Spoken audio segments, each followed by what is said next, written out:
And 10, animatronics. We can joke all we want about how Afton has a hardcore bloodlust in this series, but his desire for human destruction has been there since the start. Thanks to the fast facts found in FNAF AR's files, we learned that the Funtime Robots, the ones used in Sister Location, were actually some of the first robots Afton ever made. Not exactly the first, but among the first. And that they were built with special containment chambers inside to store away items, which we all know is code for children's storage tanks, which we see the Funtimes actually have in their blueprints from FNAF 6. So this means that Afton has been wanting to kill kids since before his kids had died. Hell, even maybe before his kids were born, depending on the timeline. Which at this point is as simple as my feelings for Vanessa, which is not simple at all. If anyone like cosplays Vanessa, feel free to hit me up on Instagram. Possibly killed wife. This hasn't been confirmed as of yet, so it's currently not canon. Many people still consider William Afton offing his wife to be the story of her demise, even though technically we know nothing about her, and she could still be alive for all we know. Many people consider her to have died in either a car crash or because William killed her, and those are like the most common thoughts on the matter. Although the her dying in a car accident thing came from like a FNAF original music video that was probably using Minecraft characters that is in no way canon to the series. Like, I've had people yell at me in my DMs telling me that it's canon that she died in a car accident, but no, it's not. It's not even canon that she died, really, but the potential is still there that William was the reason she kicked the animatronic parts filled bucket. Since it's only a possibility though, it's only number 9. If it gets confirmed, I'm more than willing to bump it up higher, because like statistically speaking, your spouse is the person most likely to kill you, so she should have been on her guard. And it ain't missing children's incident. I mean, this is a fairly low-hanging fruit since it's like the inciting moment for the whole series, but I think it's worth calling out at least number 8. The missing children's incident, in case you forgot, is the infamous incident where 5 kids go missing inside of Freddy Fazbear's Pizza and are never seen again. Police investigated but were never able to find the bodies, thus they had to let their suspect, in this case William Afton, go due to a lack of evidence. However, this is one of the most horrifically painful moments that you can think of, especially if you're a parent yourself. 5 families went into Freddy Fazbear's wanting their kids to have the time of their lives in 1985, but left without their favorite people. They had the time of their lives, alright, it just so happened to also be the end of their lives. And not only that, but Afton ends up getting away with it since the police were terrible at their jobs or were getting paid off. Still not sure which one is the case in this series, but the missing children's incident is one of the most messed up things to ever happen in this series, but without it we wouldn't have the series. At least it's all fake, right? And at 7, kills her brother. Or at least tries to. You see, since we play as Michael in every game of the original series with the exception of FNAF 4 and 7, Michael is the one in danger. And since Baby's after us as the player in FNAFs 5 and 6, she is legit trying to kill her brother. Especially in FNAF 6, holy damn. And she does so in such a menacing way. Being able to absolutely slaughter your brother without a moment's thought is probably one of the most messed up things Baby could have done. But if we're being honest at this point, she was kinda nuts at that point, so I think that it's better to put this higher on the list. Like, honestly thinking about this, in the 5th game she wasn't really trying to kill him, just get inside him. Which sounds awful now that I say it out loud. Oh my god, what the flying f are these games? But in Pizzeria Simulator, she definitely wanted to kill you. And during her final speech, she even thinks that it's what her father would want. So needless to say, she's pretty out of it at this point, which makes it slightly more forgiving, but not so much. And at 6, lied about Remnant. Now, this isn't confirmed, much like the fact that he possibly killed his wife. However, this seems like the most likely explanation to me. So if you want a full explanation as to why I think Afton was the one who lied about Remnant, go check out that video linked up in the iCard. But I'm going to wrap this up quickly here. Basically, there have been 3 fires so far that were meant to finish off William Afton, and none of them have worked. The reason Henry tried fire was because that's supposed to be the thing that can burn off Remnant. However, Remnant can also be found in liquid form, so how can it be molten but also be burnt by fire? It makes more sense that William made up the lie that he could be killed by fire, so Henry would keep trying and failing to kill him, so he wouldn't have to worry about actually dying, since literally every time he's been caught in the fire, he has survived. And the other animatronics infused with Remnant also survived, like Baby, the puppet, and entered in FNAF 6, as we see from the blob in Security Breach. Halfway through into number 5, Burning. FNAF 6 is a pretty good game. It was something new and probably the most interactive FNAF game we've ever had since we got to make our own pizzeria. But the ending, while good and one of the most iconic speeches of all time, Michael letting himself go up in flames as well as the whole pizzeria is seriously dumb on his part. Like, bro, you've seen your father come back to life just as many times as anyone else. Like, at least keep kicking around for another year or two to make sure he's actually dead instead of just hoping he is. You know that this man is as relentless as Taco Bell after a night of binge drinking, yet you let it go. Just think about things. I wish for once one person in this series would actually think something through. And Henry encouraging him to stay just also seems like a bad idea to me. Straight up. Like, I get that you want nobody to remember this, but unless you've killed the parents of all the victims or everyone who's ever covered the story in the media, people are always going to remember this. So just stay alive, okay? Make sure the story is over, and then you can off yourself. Both Michael and Henry, honestly. God. And at 4 later that night. The Midnight Motorist minigame seems simple enough, but the true horror of this minigame comes from the implications of it. Since in the game files, the minigame is known as Later That Night. Most people akin the game to what happened after William kills Charlotte outside Fredbear's Family Diner in FNAF 2's Take Cake minigame. But if this is true, this is probably one of the scariest moments in all of FNAF history. This man just killed someone, but then goes home to his kids, reprimands his son and abuses him by locking him in his room so much that he had to break his window to escape. Plus, think of all the people driving past him, unaware of the violent crime that he had just committed. It's scary because this is the case in the real world too. Technically speaking, anyone we encounter can be a serial killer. And that is a horrific thought, since also you're only alive because everyone you've ever encountered has chosen not to kill you, which only makes the whole anyone could be a serial killer thing even worse. And in this case, this man literally just killed someone and then comes home and is going to yell at his son who's been in his room all day. Like, god damn, bro, how much residual anger do you have suppressed inside your body? Getting close to the end, and in number 3, impersonation. Identity theft is not a joke, Jim. Especially not when it's an animatronic impersonating a kid. Yep, that's right, ya heard correctly. Baby in the FNAF novels ends up impersonating Charlie, but not teen Charlie. Nope, instead she ends up impersonating adult Charlie, because the books weren't complicated enough already. Basically, in the novels, Baby has the ability to change between a realistic looking human and her normal circus baby look. She can do this thanks to the pin structures covering her body. No idea how that helps her go from a 7-foot tall animatronic to a 5'9" woman, but oh well. Anyways, for some reason, Baby and Charlie's adult robot versions are the same robot. It's unclear why.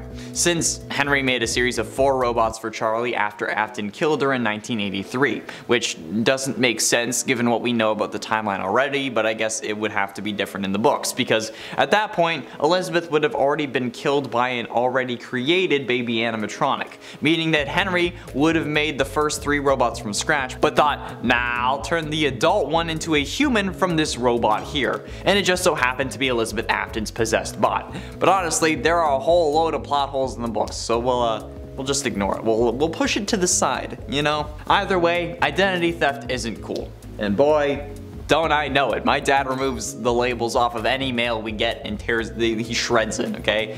He even made us rip our names off of papers when it has our names on it. Like, even if it's schoolwork and it just had my first name or whatever it was, so that he would make us rip it off, rip that corner off so that people couldn't steal our identity. And now my name is just out there on the internet for everyone to see. So, you're welcome, Dad. Did anyone else's parents do that, or was it just the fact that my dad is the crazy paranoid uncle? Penultimately, in at number 2, first victim. They say a killer's first victim is the most important, since it usually indicates what got them to start killing or other psychological clues that they could use to predict his next moves. But in the case of William Afton, his first victim was the daughter of his longtime business partner Henry, which is hella messed up because she was 3 at the time, that time being 1983. And this is the year that Afton's life started going downhill in the worst ways possible. He starts killing off kids, and then sticks with that MO throughout the rest of his criminal career. But the fact that his first victim was someone who trusted him, who didn't exactly suspect him even though her father did, is something even I fear. I'm not a parent, so I can only imagine how this must have felt. And if that was me, I'd be doing a lot more than burning down restaurants in an attempt to put that down.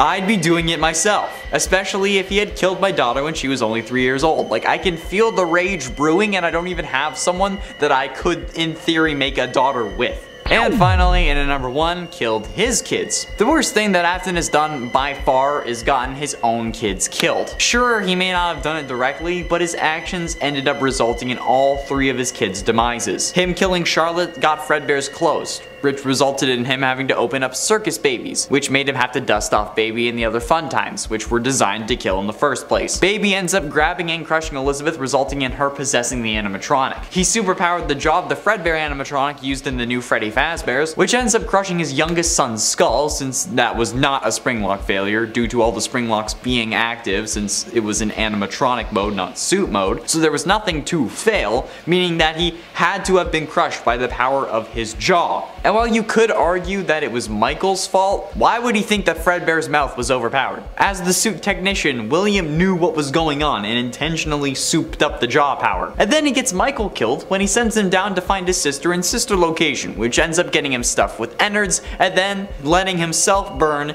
in Pizzeria Simulator. So yeah, William's actions got all 3 of his kids killed, just because he had to kill his business partner's daughter. And at 10, bullying. Not talking about what it led to, but specifically the tormenting of the younger brother. While common among siblings, especially in media, this is just damn cruel. I mean, like, even Roderick wouldn't have ripped off one of Greg's plushy heads and then tormented him with it. So the bullying here is a damn shame. And honestly, the fact that William did nothing to reprimand his son for tormenting his other son only makes this worse, I'm sure. Which eventually caused him to escalate, and essentially escalate so much that, well, we all know what happened. But even without that, brothers who torment their younger brothers like that are cruel. Like, I tormented my sister, but I didn't like destroy her stuff so I could use it as a mask to then scare her even more. And I'm sure that he doesn't like just wear it to scare a crying child either. He probably just walks around with it on the regular just to make his younger brother mad, since, you know, he's wearing your stuffed animal's face. And at 9, encouraging Gregory. Assuming that Glamrock Freddy is possessed by Michael, even if I don't think it's likely, Michael, as Glamrock Freddy, straight up encourages Gregory to risk his life in order to get out of the Pizzaplex, when in all honesty, the safest thing to do would be to just keep him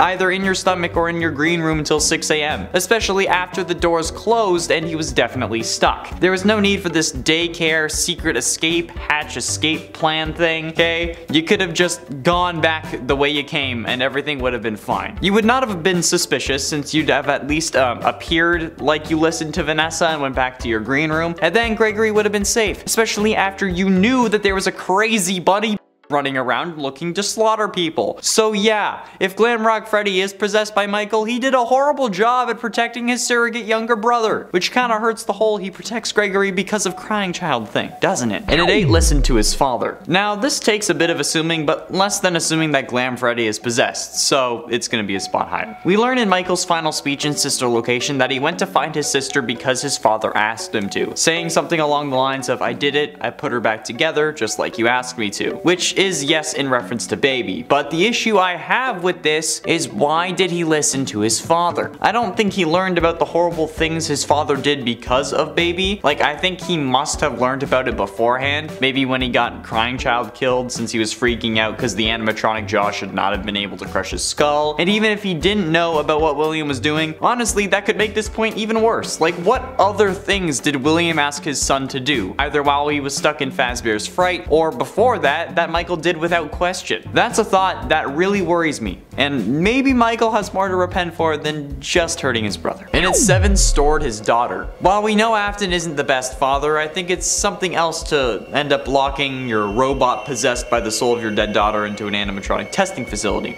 That seems a bit too far if you ask for my humble opinion. But nevertheless, he still did it, and that's what Sister Location is all about. And William was even the one who sent us as Michael down there in the first place, and then we get shoved full of energy bits so that they can escape. Did William know about that plan? Unsure, because like in FNAF 6, Baby says that she'll make her dad proud. So was that William's intention, to like send us down there so Baby could get out? And if that was the case, why lock her down in there in the first place? I mean, like, if she was your daughter, why not have her just like chill around the house, right? Like in the books, Baby is able to transform between Baby and like a human looking animatronic at will. So why not add this to that version, and then you can have your daughter back, albeit a little more messed up, but like more like you in the long run, right? I don't know. This family is messed the hell up, and nothing makes sense. And at 6, walking corpse. Now sister location also ends with a scene of Michael walking around town literally purple and smelling god awful. Some see this as his body rotting thanks to the animatronic parts inside him. I like to think that it's because the robotic parts inside him are beating up his inside so much that it's causing severe bruising. Because never have I once seen a decaying body be shown as purple in color. Every version of rotting corpses, especially like living corpses, with zombies being the most common example when rotting, are shown as green in cartoons, like Minecraft zombies for instance, or Plants vs. Zombies. So the purple in reality just can't be decay because it just doesn't work, it doesn't make sense. But if it is the case, walking around in public smelling like that is a crime in and of itself. Holy crap. And if it's not the case, this man obviously hasn't showered in ages. And whether that's due to a personal choice or the choice of the animatronics inside him, damn, it's still a horrifying mistake. A damn shame is what it is. Halfway through, in at number 5, impress daddy. Along the same note of, oh, I wanted that arm in case I needed to sever anybody's body parts or something, we know that's why she has it and not for self-defense. Before Henry cuts her off during the true ending to the game though, Baby goes on a bit of a rant thinking that she won. Quote, "You played right into our hands. Did you really think this job just fell out of the sky for you? No, it was a gift for us. You gathered them all together in one place, just like he asked you to. All of those little souls in one place, just for us. A gift. Now we can do what we were created to do and be complete. I will make you proud, Daddy. Watch, listen, and be full." Does that sound like someone who wanted to be saved? No, she wants to impress her father, someone she knows was behind her death and then every death after hers. She wants to kill for her father. And this lines up with so many other versions of her as well. Like I said earlier, the Afton amalgam. She ended up fighting with her father until she knew the battle was lost. However, she didn't stop trying to impress him. And the same remains true here. It's messed up, okay? A little girl getting killed accidentally only for her to want to join her father's crusade? That's messed up. And at 4, animatronic escape. Going to investigate a secret underground facility when your homicidal maniac of a father asks you to is one thing. It's another thing when you become the vessel through which 5 separate animatronics escape into the outside world to begin wreaking havoc. Like, sure, you couldn't really help it, but the canon ending to the game is seemingly the one where you listen to Baby and then end up getting scooped. So in actuality, Michael was being just a big old dum-dum here. After everything, you should know that the possessed animatronics, even if they are possessed by your sister, are a bad idea, especially if you've been through the other locations already and have been attacked by those very same haunted animatronics. Have you never seen an episode of Supernatural? Like, every spirit is a vengeful spirit after this long, bro. Come on. Just salt and burn the animatronic and then go home. Wait, could the whole, like, remnant needs to burn thing be referenced to Supernatural? I hope so. Getting close to the end, in at number 3, stuffed. One of the most deranged things that William Afton did was stuff the bodies of the original 5 missing children into the original 5 animatronics. Bonnie, Foxy, Freddy, Chica, and Golden Freddy. And the craziest part is that he didn't get caught for it.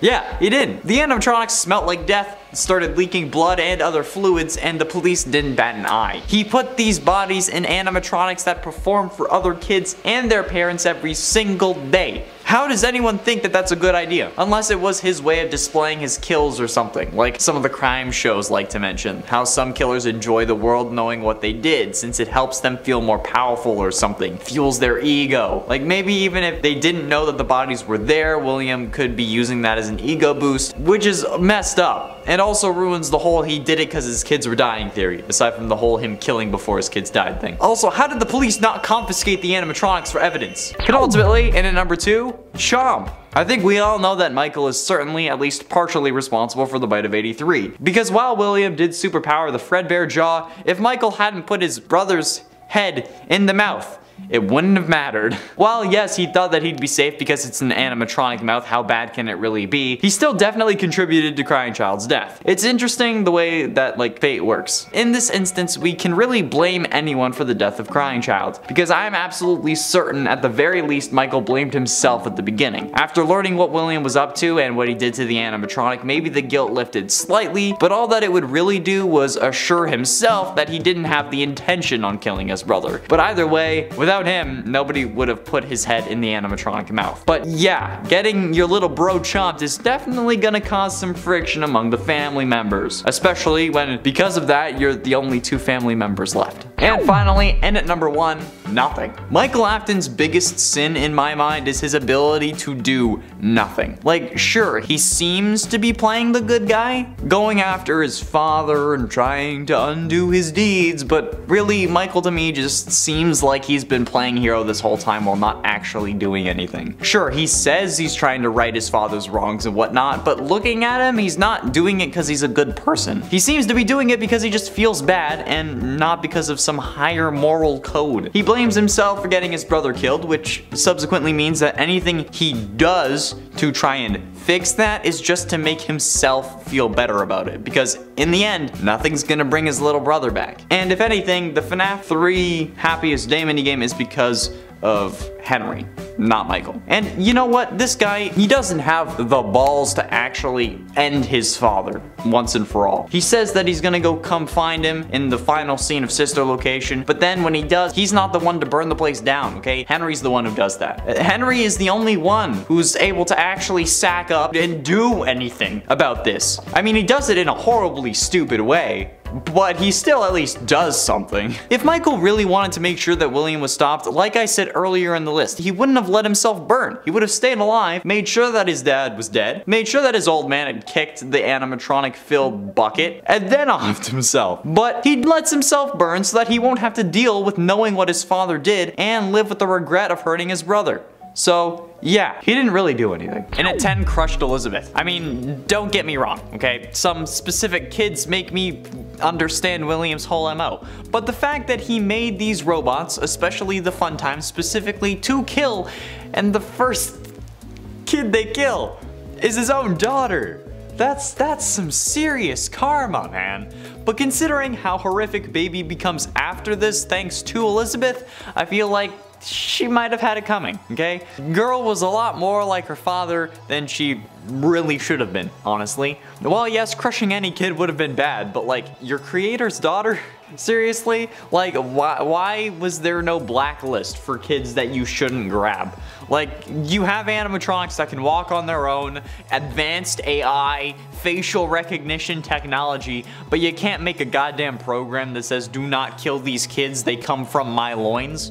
Like, bro, if you ask me, you had it coming. Like, who tells their kids not to do something and then actually expects them to listen? Especially when it was built to attract and lure kids. And when they're that young. Like, seriously, William is stupid. But this was still a messed up thing for Baby to do. And this is why she's more so Afton's creation than the other ones, because she's literally also his kid. And at 9, fought Ennard. FNAF 5 to 6 had some serious changes. Baby went from being a part of Ennard in FNAF 5 to her own separate animatronic again, with seemingly no explanation in FNAF 6. Well, no explanation if you're not really a FNAF fan, since we all know that the interaction that caused this unfortunate split actually took place within the source code of Scott Cawthon's websites, where the two, ScottGames.com and FNAFWorld.com, were arguing, which resulted in Baby getting voted off the island. But honestly, thinking about it, this was a pretty dumb idea for her. Like, it seems that Molten Freddy is the one controlling the blob from FNAF Security Breach, since they're the face that the blob prefers to use to jump scare the player and interact with Afton, even though it's more Funtime Freddy and not Molten Freddy. But we also know that Molten Freddy is just the remains of Ennard after Baby got kicked out, hence why it dropped the whole clown aesthetic. It's also worth noting that Baby's face is on the blob, except it's missing the red light in its eyes, meaning that its soul is probably not contained within the animatronic amalgam. So if Baby had stayed a part of Ennard, she might still be fighting. Of course, we can't be certain that she's not possessing something else, but we can't be sure that she is either. And at 8, Afton Amalgam. One of the biggest twists from the Fazbear Frights book's epilogue stories is that they end up fighting a giant trash rabbit known as the Afton Amalgam. Yeah, But then a mysterious black blob is revealed to be behind everything. This blob was controlled by Baby, or I guess Elizabeth. Either way, at this point it's the same thing. I'm guessing this reveal was originally intended to happen after Security Breach was released, given the original release date of the game, which would have made this much more rewarding and an actual like big reveal, but Baby was literally revealed to be controlling a version of her father, the man who got her killed by creating a robot designed to kill, the man who killed her brother in the same way, who killed 5 additional kids, at least, who wanted to bring her brother back as an animatronic. She controlled a version of him and still wanted to make him proud. At least she ended up abandoning him, but not for any moral reasons, but because she knew that the battle was lost and wanted to live to fight another day. Okay, well I say live, but in reality just she didn't want to be destroyed since she's dead and possessing stuff. She's not really alive, but like, you know what I mean, okay? In at 7, Bad Babysitter. Now, while we don't know the details about what's going on inside the Midnight Motorist minigame, although I think we kind of figured it out, link to that video is in the iCard, I think it's safe to say that this is the Afton family, and particularly the Afton males. Seemingly, Michael was babysitting Crying Child while their father was, at work, but Michael was just watching TV and not his little brother, which allowed his little bro to break his window and go to the pizza place yet again, which I'm sure made his father so angry that when he got his son back home, he wasn't the nice father I'm sure he pretends to be. So Michael's negligence ended up getting his little brother in trouble and God knows what else, because all he wanted to do was watch his show, which is possibly Immortal and the Restless. Which makes this even worse because it's a fucking soap opera. And before any of you get mad at me and tell me that this isn't freaking Michael, okay? The one who tells William to go easy on Crying Child is most definitely Michael and not William's wife, since this is after William started killing, so his wife was gone. Plus, it's the same gray shirt that Michael wears at like literally all the time, and he's in front of the same TV that we sit in front of in sister location. That's about as clear cut as the series gets. And at 6, Scrapped. While she did end up fighting the rest of Ennard and getting kicked out, resulting in the creation of Molten Freddy, she also ended up having to remake herself,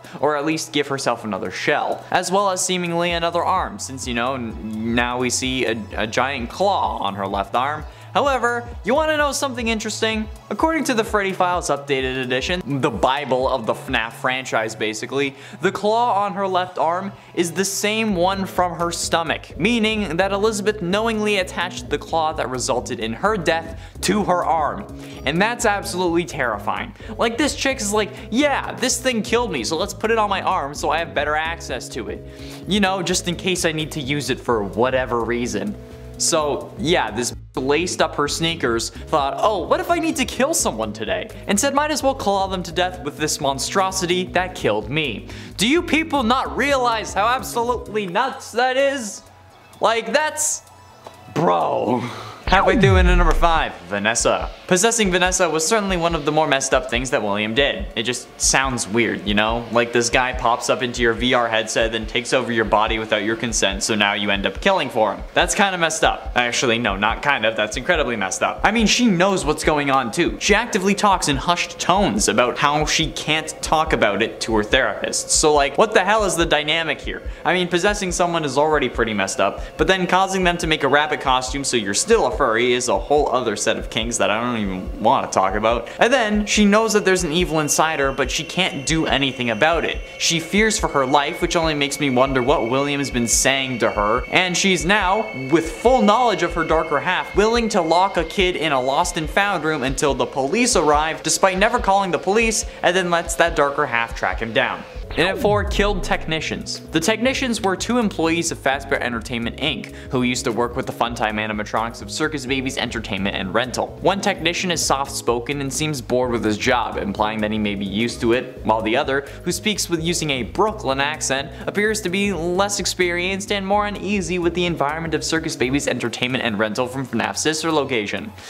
Same. The 2 technicians appear for the first time during night 4 when they use the scooper on Ballora, and then during night 5, their dead bodies are seen hanging in the Ballora Gallery and the Funtime Auditorium. They are assumed to have been killed by Baby and the gang, which sounds like a really weird band. However, there is also the theory that they've been dead for a while, or aren't even real, and Baby was just mimicking their voices so that she could manipulate the situation for you to trust her. However, I mean, these are like the first people aside from ourselves themselves and any 8-bit minigames where we've actually seen someone die. Like every dead body that we've seen has been pixelated in a minigame up until this point, and they are also the first humans in all of FNAF to get their full bodies shown, even if it was through a shadow.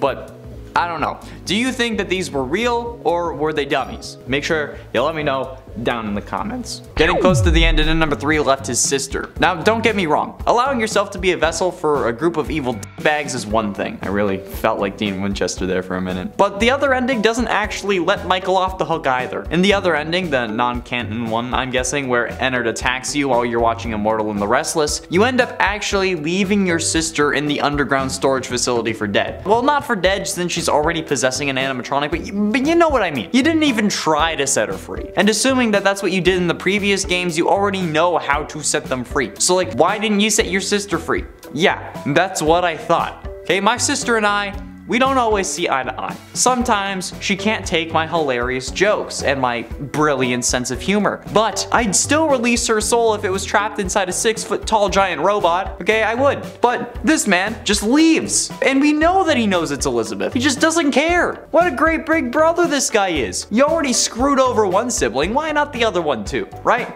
Speaking of which, penultimately in at number 2, saved William. Assuming that Baby is in control of the blob like she is in the Fazbear Frights books, did she save Afton in the security breach true ending? While this ending was left vague for sequel purposes, I think it's not out of the question, especially since a load of people still want Afton to be alive for some reason. Like, why can't you just let the man die off permanently and then go rot in hell? Okay, like for real though. Ultimate Custom Night was supposed to be a form of hell, but not like actual hell. Like it was supposed to be in a eternal agony brought on by the vengeful spirit, but it wasn't actual hell. This man needs to suffer for his actions, okay? Even Satan would be appalled by this dude's crimes. Like gluttony, lust, greed, you do those things, you go downstairs a legend. But just offing a bunch of kids because you wanted to, and then discovering that it could make you immortal is just hella messed up. Like I've said that Satan wouldn't have approved of many things, particularly a load of versions of spiders from video games. But Satan wouldn't even like this guy, okay? Just like toss him in the empty or something, and he'd let him be alone forever. Something like that. Like goddamn. And then Baby saves this man? The man who got her killed? Yeah, that's definitely one of the worst things she's done, even like especially to her own psyche. And finally, in at number 1, Betrayal. Top 10 worst anime betrayals, but it's FNAF. In Sister Location, we thought that we actually had the first nice animatronic, like basically a prototype for Glamrock Freddy. Baby was giving us tips on how to survive, she helped us get through Belora's gallery, she really seemed like she wanted us to live. But then, what do we get for trusting her? Scooped and stuffed, just like a Thanksgiving turkey. This was probably one of the most brutal things to happen to a character in the entire series, and it's all because we trusted Baby. She made us feel safe, she gave us confidence, she prevented us from getting killed, only to use our body as a skin suit, and then get kicked out of Ennard not even a game later. This is why I didn't trust Glamrock Freddy. Baby is legit one of the reasons that I have trust issues, and that's saying something. Like, holy damn. Okay, I could have sworn that Glamrock Freddy was going to do the exact same thing. Then, like, he would lead us down to Afton and then pull like a psych, I've been working for this bag the whole time, motherfucker, time to die. But he didn't. However, thanks to Baby, I still think that this man is doing a long con. In at 10, human masks. Now it's unclear what she does with these human masks, but through the FNAF AR emails we learned that Vanessa, while in her Vanny Persona 5, ended up purchasing 3 realistic human masks. Nobody knows why. There's no idea, okay? It's like, it's never brought up again. But honestly, you gotta admit that that's pretty terrifying no matter what she ended up using them for. Like, maybe they were for realistic humanoid robots, or maybe she wanted to prank people on Omegle where she pretends to be a dude or something. I don't know, but the possibilities are fairly finite but also endless, if you know what I'm saying. Like, there are so many things that she could be doing with those masks that it's impossible to guess, but there's also only so many things that she could be doing with those masks. I mean, like, educated guessing and MatPat both lean towards at least one of the masks being used on Gregory, but this begs the question, where did the other 2 go, or where were they used, or even if they were used at all? Vanessa and Gregory are the only 2 human characters in the game, so like, what's the deal here? Like, just buying them is scary enough, but then she, like, does she use them or does she just like hang them up on her wall? In a 9 bunny suit. Now, making the suit itself isn't scary, okay? People do it all the time. Hell, I've made a couple costumes myself. Or at least helped with their creation. But I mean, like, they weren't furry suits. But the creation of the bunny suit itself isn't the scary part, okay? The scary part is why she made the suit. The implications and the reasoning behind it. She made the costume because William kind of forced her hand while he was taking over, threatening her if she didn't comply. And the suit was made to turn children into corpses. So, I mean, like, it's pretty horrifying to think about. It's like what the suit was made for specifically. Maybe the original spring bodysuit wasn't made for that and just ended up becoming that kind of suit, but this suit was specifically designed with this in mind. Same thing could be said for the glitch trap suit, but it's not like a physical suit that can be worn. It's a digital manifestation that Afton merely took control of and in essence made a copy of so that he'd have a vessel in the game world. But like, this is an actual costume that was made with the express purpose of getting close to kids and then offing them and doing experiments with cadavers. So yeah, pretty terrifying, not to mention the whole furry implication thing. In an 8 corrupt Funtime service. Now, while Gregory might be the culprit behind the FNAF security breach animatronics going haywire according to some theories, the corrupt animatronics from FNAF AR are an entirely different story. These are most likely caused by Vanny, as she was trying to find a new host for Afton using the special delivery animatronics. However, when that didn't work out, they figured that they needed his old vessel to actually return, which would explain the whole moving to the FNAF 6 location thing. However, her corrupting these animatronics directly results in even more deaths at the hands of Fazbear Entertainment, which is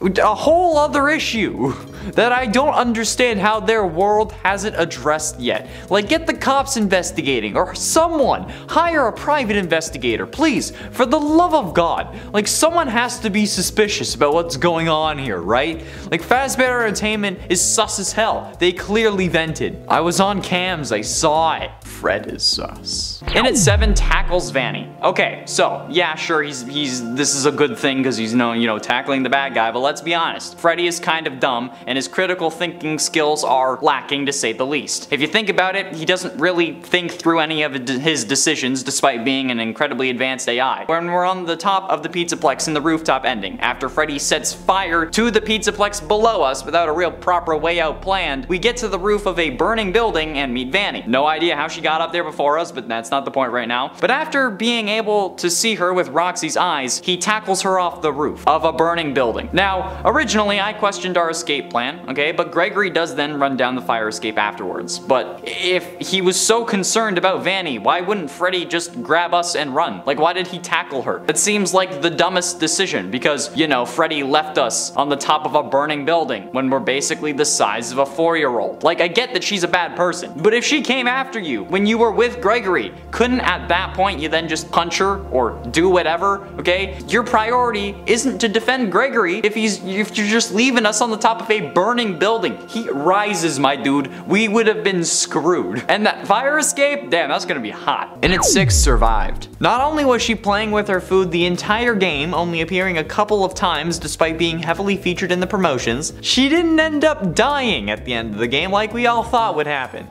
Well, at least she hasn't like officially died as of yet. With her not being present in the cave during the canon true ending, we have no idea where she was or even how much of the Pizzaplex was affected. If she was in the section that collapsed, presumably Roxy's Raceway, then she'd probably be dead. Or if the entire Pizzaplex collapsed, she might be dead. But those are only possibilities, since we don't know what really happened while we're just chilling on a hill with Freddy. It was left obscure on purpose, because not only is this FNAF, but also because whoever's taking over next can go in any direction based on how they saw the ending. Vanny could have died, or she could have survived. Afton could have been killed by the blob, or it could have been saved by it.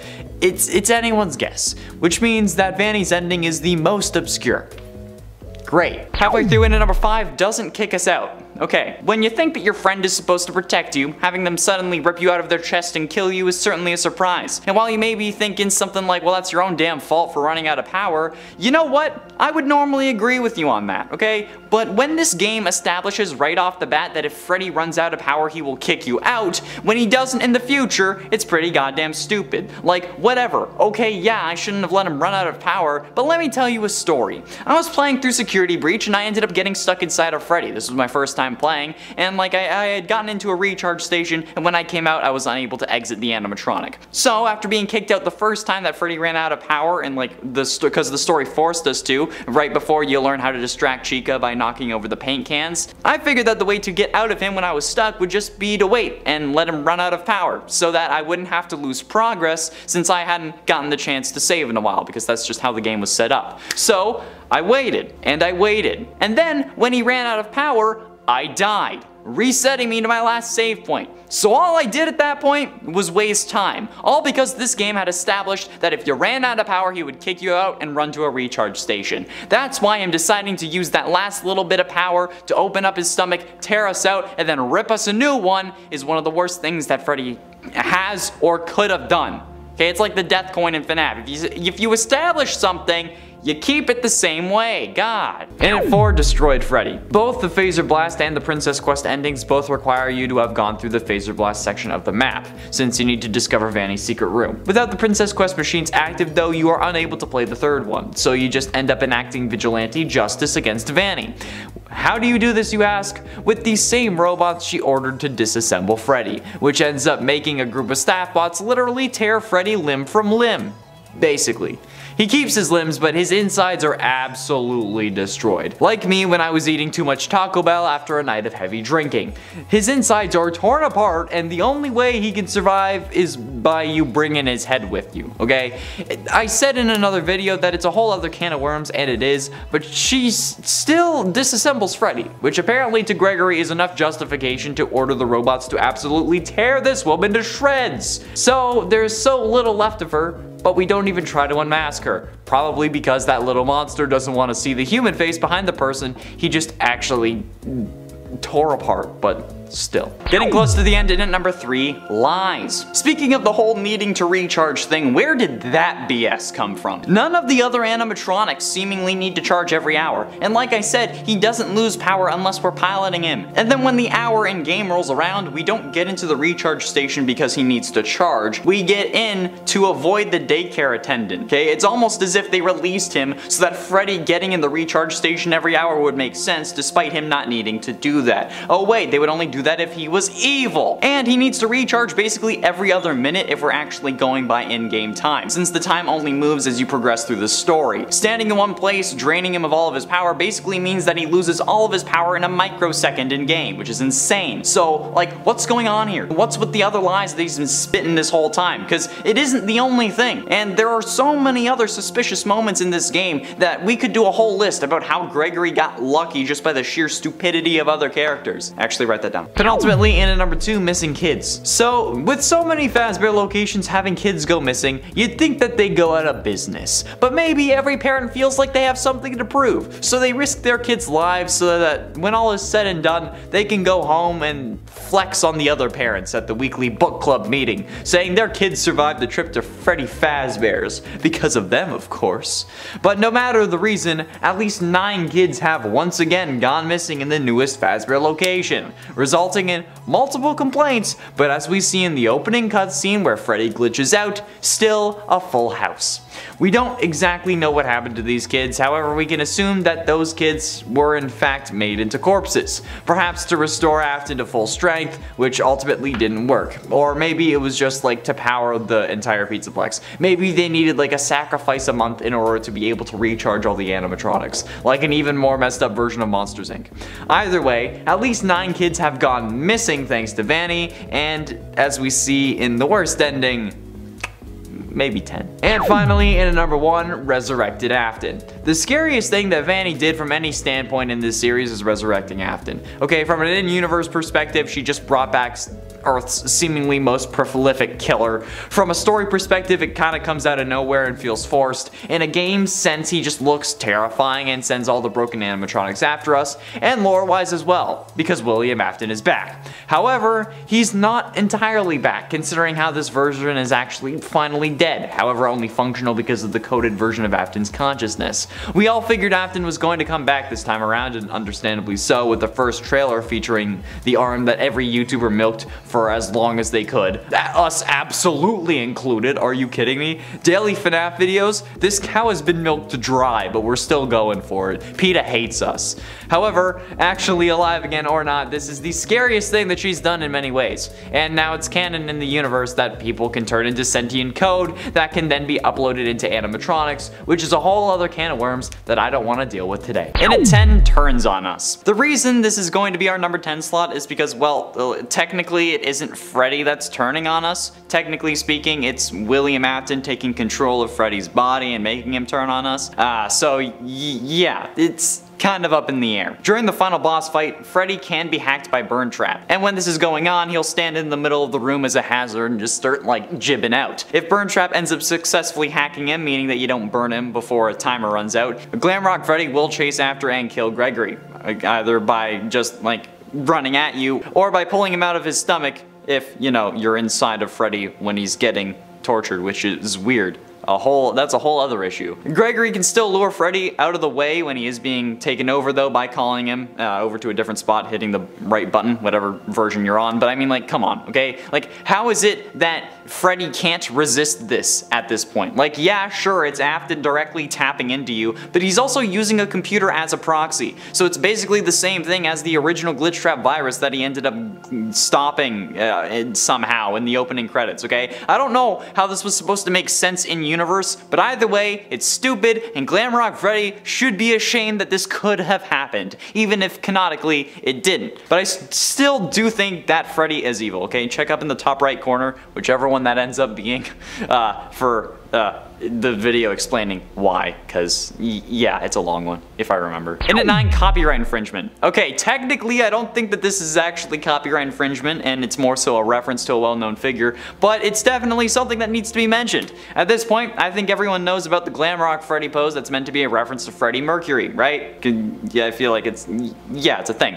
The one from the introduction, and I think it was also maybe in the trailers. Well, I'm gonna use this number to be like a YouTube comment section and say that he's stealing it rather than making a reference, because whenever I say something as a reference to someone else, even subtly, so that only those who actually watch those other YouTubers would understand, people say that I'm trying to steal their thing, or that I'm taking it. Like, dude, bro, it's a reference, it's an homage, okay? Of course me saying that it's just a theory, a game theory is meant to be MatPat, okay? It's not me trying to steal it. Obviously, everyone knows where it comes from. You come here in between MatPat theories on FNAF, okay? Like, the same thing happens when I'm calling Chica Mommy, or doing the Eddie VR whistle, okay?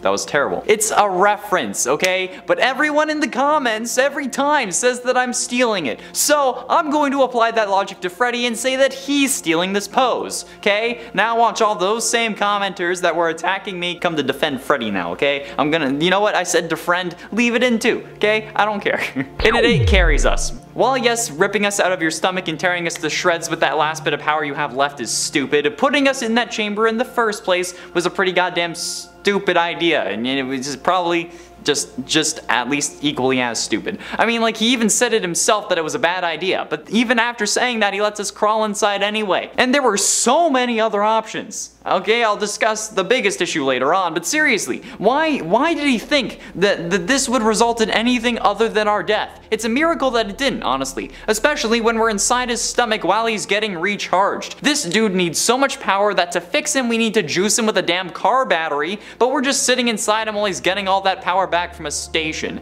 inside of him, where the wires and robotic parts are.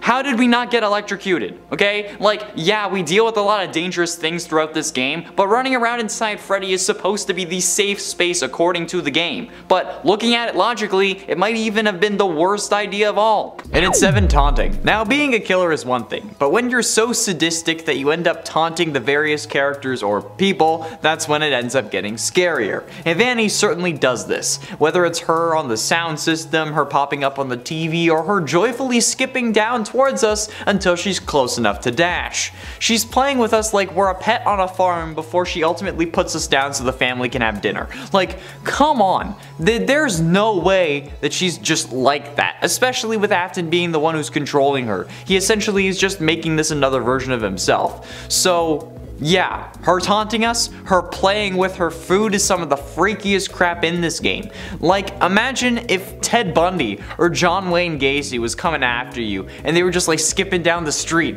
in the middle of the night being lit by lamp posts. That's basically what this is. Actually, based on Supernatural's depiction, this is exactly how Gacy would have acted, but like either way, it's still creepy as hell. And at 6 power. What is the deal with this guy and actually needing to recharge like every 5 minutes? Okay, in like the game sense, time isn't really moving when I'm running around for 5 hours since I haven't actually progressed the story. So if this animatronic is supposed to need to recharge every hour only, why is this such a big issue? And why does he only use power when we're actually inside of him like a mech, okay? Like, if this was the case, shouldn't this man be losing power when we summon him to like grab us down in the 3rd basement floor? And why does he need to recharge but seemingly all the other animatronics don't? Okay, I never see Chica, Roxy, or Monty in a recharge station. Even if you're around where they should be around, or like where they should be in a recharge station when the hour hits, okay? It's stupid, it's confusing, and it doesn't make any sense. It's almost like Freddy is doing this to us on purpose, either because he thinks it's funny, or maybe he really is working for Vanny but needs to gain our trust and makes excuses for why he can't be around us all the time so then he can go and sneak off and tell Vanny what's going on. Or why we can't just like hide inside of him all night, okay? There's something fishy going on with this animatronic, and I swear in the next game we're gonna find out that he ended up betraying us and ripping us to shreds off screen. Halfway through in at number 5, definitely evil. Okay, now I know that nobody wants to believe me on this, and I understand why. We all want to hold out hope that finally one of the animatronics is good and trying to help us. But Glamrock Freddy is almost certainly evil and just waiting for the perfect moment to strike. We have also made a whole video on this as well, so if you want to check that one out, please do. But like, this guy makes some hella sketchy choices throughout our entire time at the Pizzaplex that only makes things worse for us. He takes us to get healed despite us saying no and having a limited time to actually get out of the Pizzaplex, which then makes us get locked inside, especially because that 30 seconds would have actually gotten us out the door. We also just sit in the booth when we're supposed to be getting healed and don't actually get healed, by the way. He was unable to access the main Pizzaplex network despite having no reason to be disconnected from it because he wasn't supposed to be suspected. And after Vanessa leaves Freddy without his head and parts in service, she sees him fully reassembled in less than 5 minutes and doesn't question it, almost like it was the plan the whole time. There is literally no other living human in the Pizzaplex, okay? Especially at this point. So who else could have put him back together? There are no robots that are doing that because there's precautions to keep humans safe aside from the one in the cylinder, and we don't see any actual staff bots near that area, okay? The only thing that makes sense is that Freddy is secretly evil, and maybe even he doesn't know it, but either way, he's gonna turn on us, okay? I'm calling it. It's gonna happen. In at 4, Monty's claws. Monty's whole personality is destroying things, okay? He likes to do it and is capable of doing it because of the claws that they installed onto his character so that he could pluck the strings of the bass guitar. I guess animatronics don't like using guitar picks for some reason.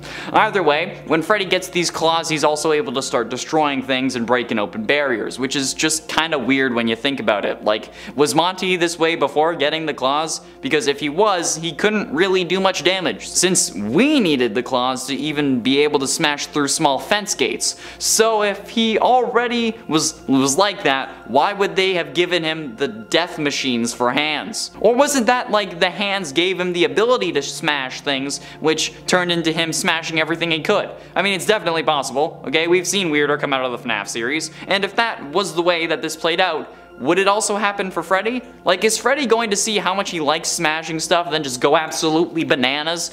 I think it could happen. And even if it doesn't, the fact that Freddy has these destructive capabilities and then just doesn't punch out the other animatronics during the final boss fight, friends or not, especially when Afton isn't trying to take control of him, like when Roxy comes in and you have to crawl inside and then scream. Yeah, why didn't he just punch her out then? Okay, that's messed up. He could have done so much more, but he just chose not to. And at 3, Gets Us. The worst ending is called that for a reason. Available no matter what you do at the Pizzaplex, the worst ending is where you just leave the Pizzaplex out the front door, not a care in the world. But the reason it's the worst ending isn't because the kids are still going missing or because Gregory didn't steal Freddy like the thief he truly is. It's because Vanny ends up getting to Gregory when he's sleeping in a cardboard box, spending every dollar at the liquor shop. But as we fall asleep using the newspaper as the most inefficient blanket ever, like bro, it's not even covering half your body, just turn it 90 degrees and actually not freeze to death, you moron. Anyway, as we're sleeping, we see Vanny's shadow pull up on us. However, she isn't carrying a knife or anything, so she may not be there to kill us and instead take us back to the pizza place in an effort to maybe reunite us with our father or something similar. It's just kind of messed up knowing that she does end up getting us on another Earth, though.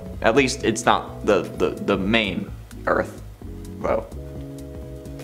Right? But ultimately, in at number 2, staying until 6. Glamrock Freddy straight up encourages Gregory to risk his life in order to get out of the Pizzaplex, when in all honesty, the safest thing to do would just be to keep him in your stomach or in your green room until 6 AM, especially after the door had closed and he was definitely stuck. Okay, there was no need for this daycare secret escape hatch BS. Okay, you could have just gone back the way you came and everything would have been fine. You would have not been suspicious since you'd have at least appeared like you listened to Vanessa, then went back to your room after she told you to, and then Gregory would have been safe, especially after you knew that there was a crazy bunny bitch running around the Pizzaplex trying to slaughter him. So yeah, if Glamrock Freddy is possessed by Michael, he did a horrible job being a surrogate older brother or whatever the situation is, okay? That kind of hurts the whole he's there to protect Gregory because of the crying child thing. You can think of all the excuses for him that you want, okay? But if Gregory had just waited in Freddy's green room, everything would have been fine.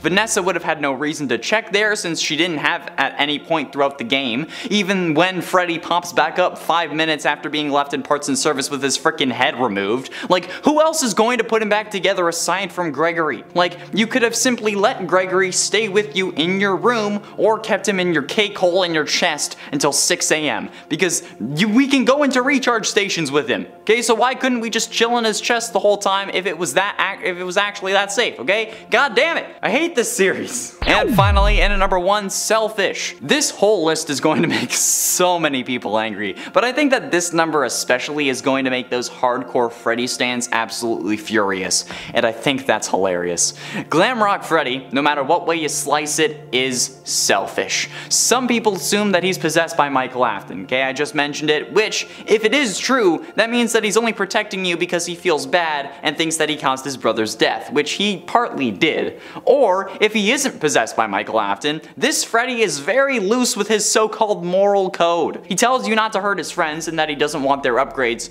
but then he takes them anyway. You could argue that it's in his programming because like we hit the button on the monitor or whatever, but it's also supposed to be in his programming to hunt us down. Obviously, he isn't really working through his normal specs, but nevertheless, after hearing about the brutal mutilation of his friends, he still lets you install these upgrades into his body and then doesn't bat an eye about how you got them or that, you know, his friends are in his body now. It's incredibly messed up when you really think about it, okay? Basically, in this game, Gregory is a black market organ harvester and dealer, but for animatronics. And Freddy doesn't care, because it gets him a cool new ability. Yeah, that's right, I said it. In a 10 repair cost. Now, I get that in this moment Freddy is trying to be a hero, okay, but this guy doesn't think through any of his plans. Because in the Fazbear Blast ending, this man is just wailing on the Vanny staff bots or getting himself torn to shreds. And sure, he was trying to protect Gregory or whatever, but this man destroyed multiple staff bots only to get himself destroyed in the process. Like, why fight them off when we can, I don't know, run away and escape? And even if you don't want to think about other options, okay, think about the repair cost that comes with reassembling those bots and Freddy. Like, dude, you could have told Gregory to run and then gotten yourself destroyed, which would not only have saved the company money, but also probably resulted in you not getting reprogrammed when you're reconstructed. So this time, way to go, buddy. You ruined yourself. You could have been rebuilt the way you were, okay, all protective and whatnot, but instead, now they know that you're violent against anyone who's actually affiliated with the company, so now they're gonna reprogram you. Well done. In at 9, possibly possessed. This is only a possibility, hence why it's at number 9, but there is evidence for it. But whether you believe it or not, okay, Glamrock Freddy being possessed only ends poorly for him. I mean, seriously, if this is Michael Michael inside of Glamrock Freddy somehow, this only makes the character worse because Michael isn't a good person, or rather is only a good person to make himself feel better, and doesn't really do anything all that good throughout the series. The happiest day minigame was seemingly the puppet throwing the party to release the spirits. Fire in FNAF 6 was set by Henry, suggesting that he was also the one who set the FNAF 3 fire. Oh, and Michael? He ended up freeing 5 killer robots from a secret underground storage and testing facility after his psycho serial killer dad asked him to go down there and check it out, after he knew that his father was a serial killer, assuming that this takes place around the same time as FNAF 3, given the burned down Fazbear frights in the end of the sister location final scene, or even just after 1993, which would make sense. So yeah, if Glamrock Freddy is possessed, that guy. And it ate FNAF AR. Okay, now this isn't exactly Glamrock Freddy's fault or his doing, but way back in December of 2020, Kieran Sinha, the CEO of Illumix, the company behind FNAF AR, told Daco in an interview that Glamrock Freddy was confirmed to be added to FNAF AR Special Delivery in the future. But it's been nearly 2 years, and Freddy, nor any other security breach animatronic, has actually been added. Now, this is bad no matter what way you look at it, okay? Like, whether he gets added or not, okay? If he doesn't get added, then people are going to be disappointed. But if he does get added, then it's going to be a mess with so much of the supposed story that we get in Security Breach just not making sense anymore. Since the whole point of FNAF AR is that these are animatronics being sent out to families to rebuild their reputation. However, this means that there must be multiple of these animatronics to send out. So there would be a warehouse full of multiple Glamrock Freddys. But we're led to believe in-game that if Freddy goes missing, Monty ends up taking over as the leader of the band. But if that is the case, why wouldn't they just use one of the other Glamrock Freddy models? Or slap his casing on a new endo like Vanessa suggests in Parts and Service. Adding Freddy to Special Delivery only makes things more complicated, but if he doesn't get added, people will get mad. So you know what? Might as well make them angry mad instead of insane mad, you know? Because we're trying to figure out the damn lore, and that would drive me literally crazy. And it's 7 stupid answers. Okay, look, I get the idea that stupid questions get stupid answers, but honestly, for being this advanced of an AI, this guy is dumb as hell. Oh, what was that? Oh, that's a fountain. Really? No shit, Sherlock. Of course it's a fountain. What are you on about? Okay, I get that you can't see Vanny, but given the CRT effects that we get when she's around, assuming that we are human, there is no way that you can't even feel that something was different there, okay? My question is, why are you unable to see her? But you can then see her when you get Roxy's eyes? That seems so stupid to me. Like, why would you block every animatronic but Roxy from seeing you? And if you didn't block every animatronic and only blocked Freddy, why? What would have been the point of that? The whole point of this is that nobody is suspicious of Freddy actually being the guy who's helping Gregory, okay? Even after Vanessa leaves Freddy with his head removed in the Parts and Service room, and then like 5 minutes later he can walk in front of her without her even batting an eye. So why would they make him unable to see Vanny? It's like whatever stupid blind spot they made or not, okay? Dude answers multiple questions with stupid answers that don't help anyone, alright? It's annoying. He could have done so much more. And at 6, harboring a criminal. The idea of protecting Freddy at first seems like a noble one. However, the more you look at it and the worse you see the world, you end up seeing things in my perspective. And this protecting a defenseless kid idea turns into Freddy harboring a criminal. Since, as I've explained in the past, Gregory has committed multiple crimes. We in fact have a whole list on the crimes that Gregory has committed. From trespassing to murder, this kid has done a lot, and Freddy defends him the entire time. Sure, it's against bad people, but it doesn't mean that this kid is, like, in the clear, okay? It's messed up. He steals security badges, hundreds of dollars worth of merch, he destroys animatronics, he ends up killing Vanny in the Phaser Blast ending, and even steals Freddy in most of the other endings, which is grand larceny. This kid is a criminal, and Freddy encourages this behavior. He encourages and gives him the information required for Gregory to commit fraud with the daycare pass. He encourages Gregory to steal the security badges. He tells Gregory not to hurt his friends, but doesn't really do anything more than that. Gotta love the plausible deniability there. If he isn't even harboring a criminal, then he is most definitely an accomplice. So no matter what, this is not a good thing. Halfway through into number 5, security room. And now locking us in a security room while we're trespassing and waiting for the cops is one thing. Doing that, saying you're calling the cops and then not calling them is something else. And on top of that, changing into your serial killer persona and then coming after me while I try to escape with the very clear present on the ground is another thing. But some say we can't fault Vanessa on this because she ends up losing control to Afton and it's not her fault.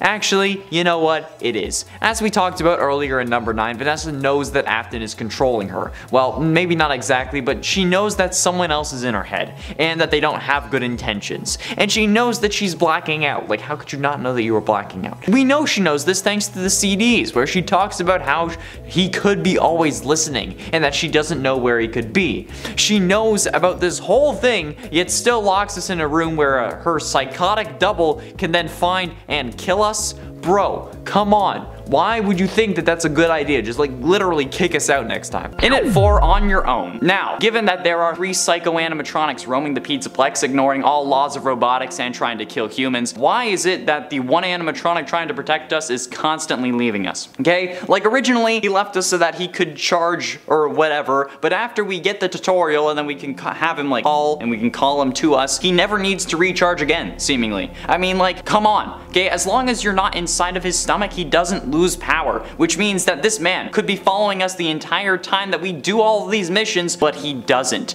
The game provides some excuses for certain areas, like he can't crawl under the door to El Chips, which is a total lie, because he definitely could, or that if he touches the dance floor, he won't be able to stop himself from grooving. But why doesn't he follow us literally the rest of the time? Okay, it seems stupid to leave this small child on his own when 3 of your friends are trying to kill him. There's also a psycho bunny bitch running around, and a daycare attendant who definitely wants to do disturbing things to him every hour, okay? Why would you leave that kid alone? It's irresponsible and goes against everything we're supposed to believe about this guy, but we just accept it. Getting close to the end in at number 3, Cliffhanger. I love stories. I love telling stories, I love hearing stories, I love reading stories. Most of my favorite stories involve time travel, but I also love TV. And one thing that TV is really good at is keeping you hooked with cliffhangers. The issue is, that only works for TV. When I'm playing a game, I don't want to be left on a cliffhanger and then not have it be resolved that same game. That just feels like it's a way to try and force me to buy the next game so I can see the conclusion of how that plays out. Freddy, though, definitely provides us with a couple cliffhangers that never get resolved in Security Breach no matter how hard you look. Most notably, I think, are There Is No Bunny in This Pizzaplex Not Anymore and You Look Different to Me. The first one, of course, being in reference to Bonnie after Monty seemingly smashed him, and while we may not have gotten a confirmed explanation, at the very least we got that one duffel bag that explains that it was most likely Monty's fault that Bonnie isn't here.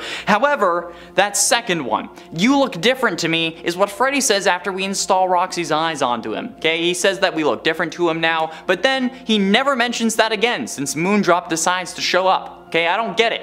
Why? Why would you do this? It's mean, okay? I hate mysteries. They need to be solved. And the only explanation that makes sense is that Gregory is a robot, but there's like that we can't know, okay? God damn it, Freddy. But ultimately, in at number 2, No Warning. Okay, so Freddy can seemingly sense the other animatronics, or at least knows when Gregory is in danger somehow. Not quite sure how that works, but that's not the point I'm trying to make here. What I'm thinking is that if this guy can sense radio waves or connect to the main server whenever he isn't cut off from it for whatever reason, why didn't he warn us about the blob and how it's a total freak show when we encounter it on our way down to the Afton ending? Okay, I mean, like, the game requires us to be in Freddy at this point, otherwise we get insta-killed by the blob as we pass it. So why isn't Freddy questioning this giant mass of metal, tentacles, animatronic faces, and possibly even souls? Not even the slightest hint about it, especially since at this point he has Roxy's eyes, which allows him to see through walls and spot discs that would be hidden otherwise. So like, where's my warning, bro? Not even a little heads up saying like, oh yeah, we might have to worry about this thing. I can tell that it's at least semi-functional.